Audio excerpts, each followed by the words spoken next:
Hello mga loads, mga ninong. So ayan, another biyahe na naman tayo. So yan, panibagong araw, panibagong damit Hindi pala, yung pa rin dati kong damit mga loads. So yan. So ito na nga mga ninong, nandito na nga ako mga ninong. Biyahe na naman ito mga ninong malala. Ewan ko ba kung saan na naman ang punta nito ni Mutya at saka yung si Baby Red namin mga ninong. So yan mga ninong, patuloy lang tayo sa pagbibiyahe mga ninong. Alam nyo naman, ganyan talaga ang buhay natin mga ninong. Kanina nga pala mga ninong, medyo nabisi na naman ako kakagawa nga ng maghanap na naman ako ng mga gulong pati ng mga rim mga ninong para sa aking munting negosyo mga ninong. Ngayon nga ganyan talaga ang hanap buhay mga ninong. Kasama yan habang nagtatrabaho tayo, dapat meron tayong kunting negosyo mga ninong. Kasi nga kapag inasa lang natin lahat sa ating trabaho ay malamang mahirapan tayo mga ninong. Kailangan meron tayong kunting negosyo. Kasi nga lalong lalo ng mga ninong ang tinuturo ko ay about business mga ninong. So yan mga ninong, nandito na ako ata nito sa may bayan mga ninong. So yan, same na naman ang pangyayari mga ninong, biyahe na maulan.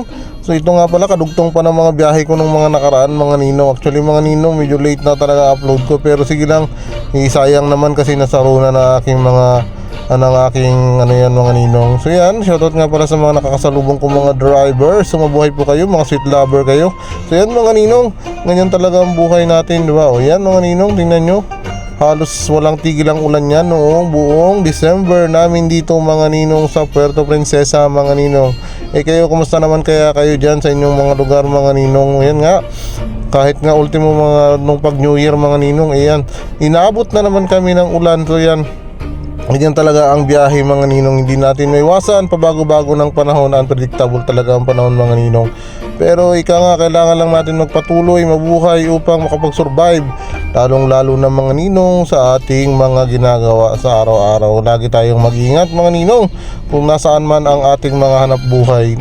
Naisip ko nga mga ninong, paano na lang kaya yung mga sa malayo ang kanilang hanap buhay, lalong lalo na yung kanilang mga trabaho mga ninong. Kumusta kaya ang kanilang mga holiday mga ninong kapag mga holiday season. So kaya may mga sinicelebrate tayo katulad ng Pasko, New Year. Paano kaya sila mga ninong, lalong lalo na yung mga nag-work sa kamay nilaan, yung may mga trabaho sa kamay nilaan, or may mga negosyo na malayo sa kanilang mga probinsya, di ba mga ninong? Paano kaya yung kanilang setup ng pamumuhay?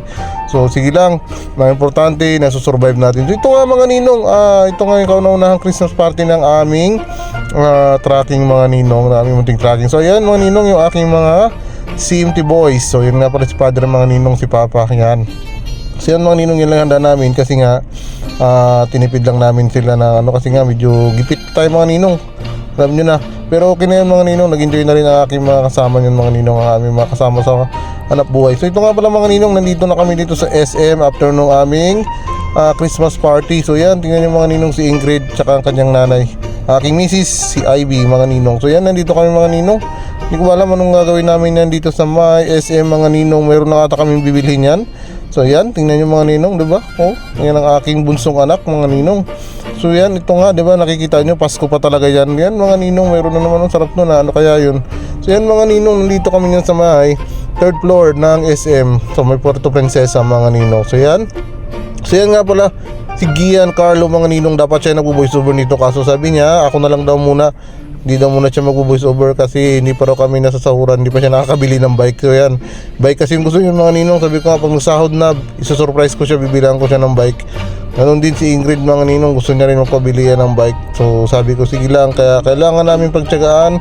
Kailangan magtyagaan magawa ng mga content. Pasensyahan nyo na mga ninong kung simple lang mga content namin. At saka yung aming camera ay medyo hindi siya kagandahan, hindi kalinawan, pero okay na yan.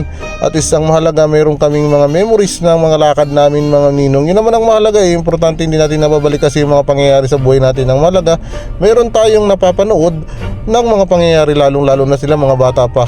Pagdating na araw na sila na mismo yung haharap sa mundo, mababalikan nila itong mga ninong na ganito pala yung buhay namin dati. Okay, kaya dapat tayo sa may mga dyan, kung kaya lang din naman, i-document natin or lagi nating i-record yung ating mga memories in life, kasi nga hindi natin may babalik na yan. At tanging sa mga larawan, mga videos na lang natin pwedeng panoorin ang mga pangyayaring yan. So yan, nandito na ata kami itong mga ninong. Hindi ko ba alam ano to, kakain na ata kami dito, kaya lang hindi ko alam kung punuan ba yan. Pero yan, gustong-gusto ni Ingrid yan.